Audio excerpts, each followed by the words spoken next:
যখন আমরা এক্সারসাইজ করব তখন আমাদের মনে অবশ্যই প্রফুল্ল রাখতে হবে।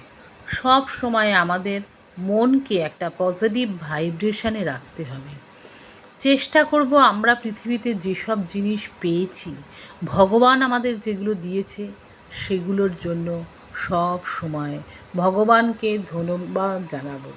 আমার সুন্দর একটি শরীর আছে, আমি এই পৃথিবীর আলো, বায়ু, জল সমস্ত কিছু অনুভব করি। তার জন্য আমাকে ভগবানকে ধন্যবাদ জানানো উচিত। আমি যে মানুষের সেবা করতে পারবো এবং তার শক্তি তিনি যেন আমাকে দেন। মন্ত্র চ্যান্টিংয়ের মাধ্যমেও আমরা কিন্তু এই শক্তি লাভ করতে পারি। ঈশ্বর প্রণিধানে বলেছে, ঠাকুরকে সম্পূর্ণরূপে নিজেকে সমর্পণ করে দিলে তিনি তখনই আমাদের কথা অবশ্যই ভাবেন।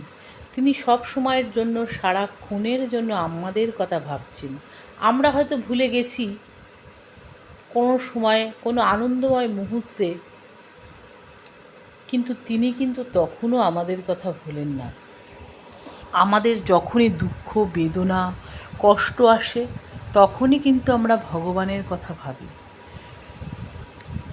এটা কিন্তু মানুষের ধর্ম। মন্দিরে গিয়ে দেখা গেছে মানুষ তার দোষের কথাই বলে ফেলে।